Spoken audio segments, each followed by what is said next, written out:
5ই আগস্টের গণ অভ্যুত্থানের পর অন্তর্বর্তী সরকারকে ব্যর্থ করতে ভারতে বসে একের পর এক ষড়যন্ত্র চালিয়ে যাচ্ছে স্বৈরাচার শেখ হাসিনা।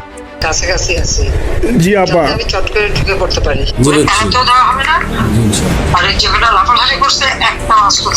ছাত্র জনতার বিপ্লবের বিপরীতে প্রতি বিপ্লব ঘটানোর চেষ্টা করেও বারবার ব্যর্থ হচ্ছে আওয়ামী লীগ। কখনো তারা ফিরেছে ডাকাত হয়ে, কখনো ফিরেছে আনসার লীগ হয়ে, কখনো বা ফিরেছে অটোরিকশা লীগ হয়ে।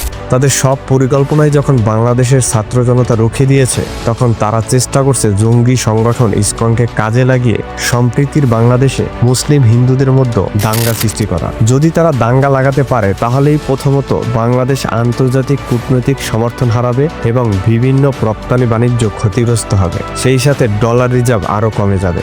দেশের অস্থিতিশীল পরিস্থিতি, রাষ্ট্রীয় নিরাপত্তার অভাব, কূটনৈতিক ব্যর্থতা, বাণিজ্য, দ্রব্যমূল্যের দাম সব যদি নিয়ন্ত্রণের বাইরে চলে যায়, তখন জনগণ বলা শুরু করবে আওয়ামী লীগের আমলেই তো ভালো ছিলাম।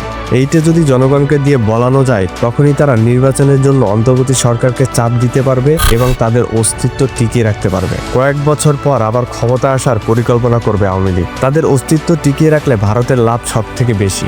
আওয়ামী লীগের সাথে তাদের যেসব গোলামি চুক্তি হয়েছে, সেগুলো বাস্তবায়ন হতে সময় লাগবে না। তখন ধীরে ধীরে স্বাধীন হায়দ্রাবাদের মতো বাংলাদেশও হয়ে যাবে অখণ্ড ভারতের অংশ।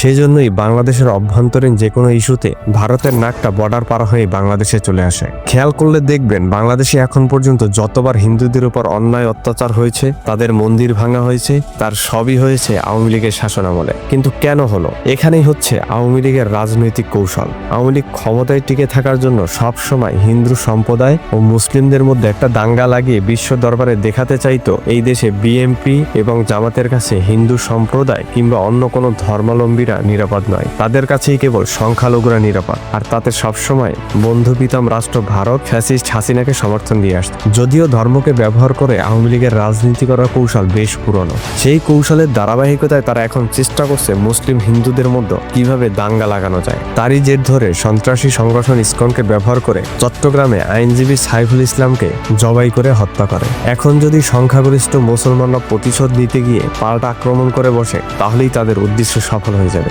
তাই আমাদের উচিত ধৈর্য ধরে সবাই ঐক্যবদ্ধ হয়ে ইসকন ও আওয়ামী লীগের ষড়যন্ত্রকে রুখে দেওয়া এবং ভারতের পরিকল্পনাকে নস্যাৎ করা।